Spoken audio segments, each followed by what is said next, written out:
បងប្អូនណាខ្លះដែលមានកូនឡើងអត់ឡើងគីឡូឯងចង់និយាយថាគីឡូកូន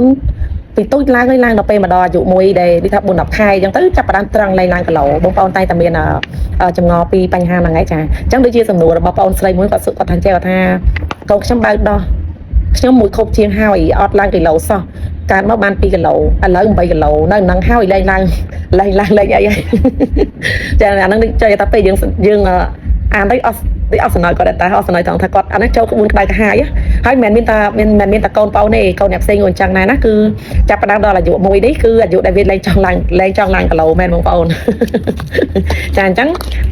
បងប្អូនចាំមកគេឲ្យយើងយកកូនទៅតាមបានគីឡូនៅមណ្ឌលសុខភាពទៅពេលយើងបាក់សាំងអីចឹងណាគ្រូពេទ្យផ្នែកបាក់សាំងឬមួយក៏គ្រូពេទ្យដែលគាត់ព្យាបាលអីចឹងណាគឺគាត់តែងតែកំណត់ទៅលើខ្សែកោងណានេះបងប្អូនគឺបានលឿនយ៉ាងនេះណាខ្សែកោងហ្នឹងណានេះបងប្អូនត្រូវដឹងណាបើសិនជាខ្សែកោងនោះវាមាន3ពណ៌បងប្អូនណាវាមានពណ៌បៃតងវាមានពណ៌ទឹកក្រូចហើយនឹងមានពណ៌ក្រហមណាបងប្អូនចំណែកឯខ្សែកោងទាំង3ហ្នឹងប្រសិនបើបងប្អូនណាកូនរបស់បងប្អូនវានៅចន្លោះប៉ុណ្ណឹងនេះមានន័យថាជាចន្លោះដែលល្អពណ៌បៃតងហ្នឹងចាបើសិនជាឧទាហរណ៍ថាកូនរបស់បងប្អូនហ្នឹងណាចានេ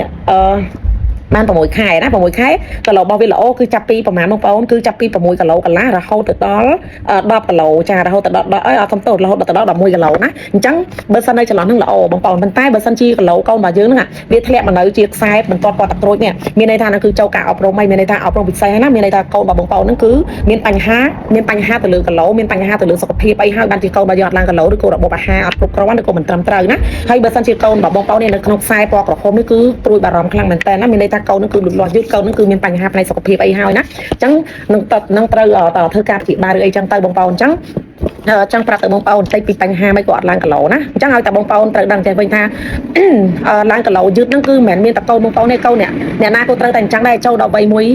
គេហៅថាពេលដែលវាឌីលូតលាស់ខ្លាំងចាំចំណាំមើលចាប់ពី1 ខែឡើងទៅចា1 ខែទៅដល់5 ខែ6 ខែគឺកូនលូតស្រួតយកហ្មងចាឡើង1 ខែ1 គីឡូកន្លះ2 គីឡូអីចឹងណាដល់ពេលចូលមកដល់បាន9 ខែ10 ខែអីកូនចាប់ផ្ដើមត្រង់នៅហ្នឹងហើយគីឡូប៉ុណ្ណានៅប៉ុណ្ណឹងហើយចាអញ្ចឹងមកពីមូលហេតុអីបានជាគីឡូកូនយើងវាទៅជាអញ្ចឹងបងប្អូនត្រូវដឹងថានៅពេលដែលកូនយើងចាប់ផ្ដើមអាយុកាន់តែច្រើនតិចវាចាប់ផ្ដើមល្វាងចាប់ផ្ដើមវាចាប់ផ្ដើមចេះដើរចេះអីចឹងទៅណាមានចលនាច្រើនអញ្ចឹងអាហ្នឹងក៏ជាធ្វើឲ្យក្មេងប្រើធម្មពលច្រើនចាហ្នឹងក៏អាចសំទោសបងប្អូនមានបញ្ហាសុខភាពទៅលើផ្នែកពងកោតិចណាច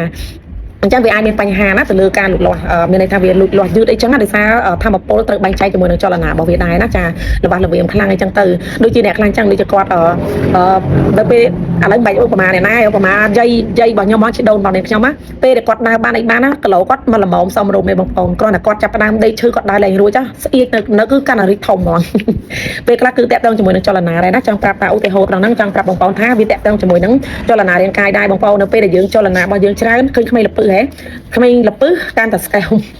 ក្មេងដែលគាត់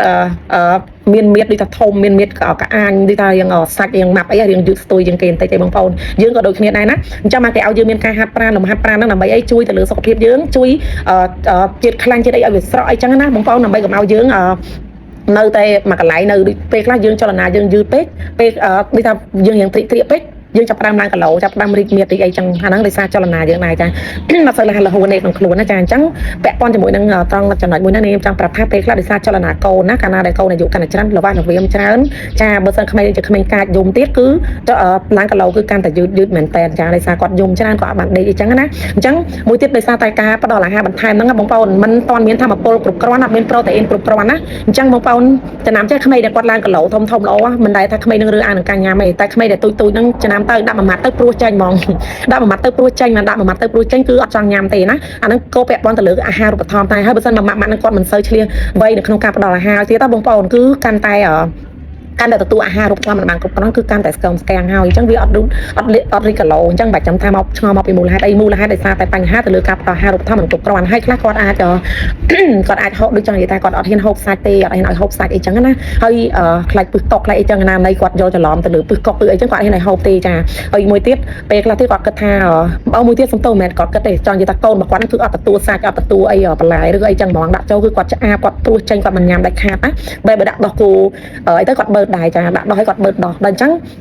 គាត់បានសារធាតុចិញ្ចឹមល្មមមេបន្តាហារូបធម្មដែលវ័យដែលគាត់ត្រូវទទួលអាហារបន្ថែមគឺគាត់អត់បានទទួលគ្រប់គ្រាន់ហ្នឹងហើយមូលហេតុដែលគាត់ធ្វើឲ្យអត់ឡើងគីឡូណាបងប្អូនហើយអាមូលហេតុដែលគាត់ផឹកទឹកដោះច្រើនពេកណាធ្វើឲ្យឆ្អែតហើយញ៉ាំអាហារបានតិចណាអញ្ចឹងដូចការញ៉ាំទឹកដោះគោអញ្ចឹងបងប្អូនការឲ្យគាត់ញ៉ាំទឹកដោះគោកន្តាអាចអាហ្នឹងក៏អាចមកពីបញ្ហាដែលគាត់ញ៉ាំទឹកដោះគោឬក៏ទឹកដោះឬក៏របស់សារធាតុផ្អែមផ្សេងអញ្ចឹងមកវាធ្វើឲ្យគាត់ឆ្អែតចាធ្វើគាត់ឆ្អែតធ្វើគាត់ចង់ទទួលទាន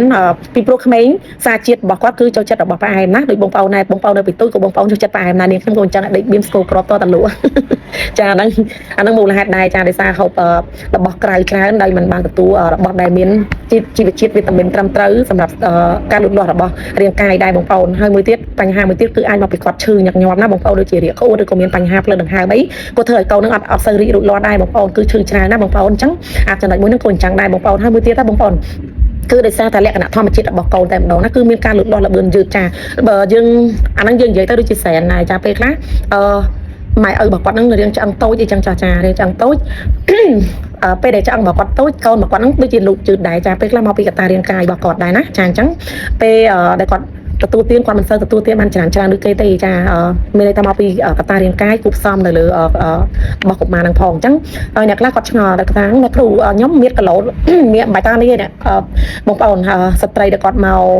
កសម្រាប់កូននៅហ្នឹងម៉ាក់ហ្នឹងគឺគីឡូគាត់កាន់90គីឡូបងប្អូនគាត់សម្រាប់កូនមកបានដល់ទៅ4គីឡូណាប៉ុន្តែនៅពេលដែលកូនគាត់ចិញ្ចឹមយូរទៅទូចទៅគាត់មកមណ្ឌលមកសុំថ្នាំមកអីចឹងណាបងប្អូនគាត់ទៅកូនគាត់ណាស្មាតោនៅលើចង្កេះគឺដូចកូនស្វាអញ្ចឹងធំតែពេលកើតទេប៉ុន្តែពេលមកដល់ក្រៅលូតយឺតទៅគឺទូចមែនថែហ្មងណាហើយមកដល់តែងតែអប់រំប្រាប់គាត់អីចឹងទៅចាហើយឲ្យទទួលទានអីចឹងណាចាហើយដល់ពេលដែលគាត់កូនតែកូនរបស់គាត់4ណាកូនគាត់ធំពេលកើតមកហើយគាត់ចាប់ផ្ដើមទូចទៅពេលដល់អាយុមួយដែលគាត់ត្រូវរីកលូតលាស់មានតែពេលអាយុរបស់គាត់ត្រូវលូតលាស់ធំណារីកធំនឹងគេដែរបងប្អូនអាយុរបស់គាត់កូនគាត់នឹងដូចជាបាន6 7 8ឆ្នាំអីចឹងទៅចាប់ផ្ដើមរីកធំដូចគេដូចឯងវាមានអ្នកខ្លះអញ្ចឹងដែរវាមានកត្តារាងកាយហើយគាត់ចេះញ៉ាំចេះអីពេញស្តុកអីចឹងណាចាអញ្ចឹងបងប្អូនឥឡូវយើងត្រូវយកចិត្តទុកដាក់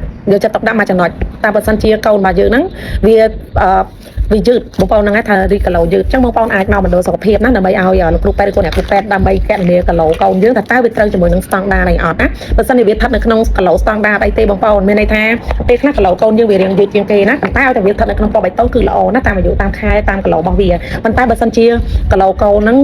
វាចូលដល់បន្ទាត់ផ្កាឈូកសំទោសបន្ទាត់តាក្រួយឬមួយក៏ចូលក្រហមហ្នឹងគឺជាសញ្ញាដែលត្រូវអប់រំធ្វើការអប់រំណែនាំពីរបបអាហារូបត្ថម្ភហើយ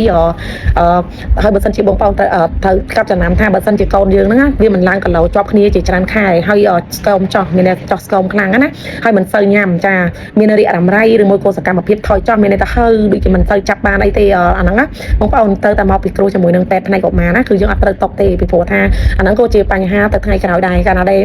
ទទួលអាហារូបត្ថម្ភអត់បានគ្រប់គ្រាន់ណា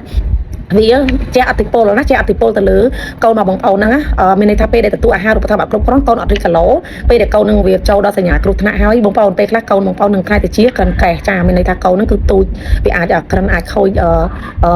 ផ្នែករាងកាយរបស់គាត់ណាអញ្ចឹងហើយគាត់ប្រឈមនឹងជំងឺច្រើនចាហើយមួយទៀតគឺគាត់អាចពេលខ្លះអាចតកតងទៅលើខួរក្បាលរបស់គាត់ក៏រីកលូតលាស់អត់បានល្អដែរណាចាអញ្ចឹងគាត់អាចថាទទួលអីគឺមិនសូវឆ្លាតវៃអញ្ចឹងណាបងប្អូនអញ្ចឹងខ្ញុំចង់ប្រាប់ទៅបងប្អូនថាបើសិនជាមានបញ្ហាដែលដូចនឹងខ្ញុំនិយាយមិញត្រូវតែនាំកូនបញ្ញាបត្រជួបជាមួយនឹងដុកទ័រភ្លាមចាដើម្បីទទួលការព្យាបាលនិងការណែនាំពីគាត់ហើយបងប្អូនចង់ដឹងថាត្រូវធ្វើម៉េចដើម្បីកូនរបស់បងប្អូននឹងរីកគីឡូចាអញ្ចឹងនេះខ្ញុំនឹងចេញវីដេអូក្រោយពាក់ទៅអំពីប្រធានបទការជួយកូនណាដើម្បីឲ្យរីកគីឡូដើម្បីឲ្យទទួលបានអាហារូបត្ថម្ភត្រឹមត្រូវអញ្ចឹងណាអញ្ចឹងនេះខ្ញុំគ្រាន់តែចេញមកពីឥឡូវហ្នឹងនិយាយពីតាក់ទងទៅលើប្រធានបទថ្ងៃនេះយើងគ្រាន់តែចង់និយាយអបប្រាប់ពីថាហេតុអីបានជាកូននឹងអត់រីកគីឡូមិនរីកគីឡូអញ្ចឹងវាមានមូលហេតុដូចនេះខ្ញុំបានរៀបរាប់ខាងលើហ្នឹងណាអញ្ចឹងបើបងប្អូនគិតថាមានប្រយោជន៍ចាសូមបងប្អូនជួយចែករំលែកនិង share ហើយជួយ follow page ម្នាក់មួយដើម្បីទទួលបានចំណេះដឹងផ្សេងៗណាចា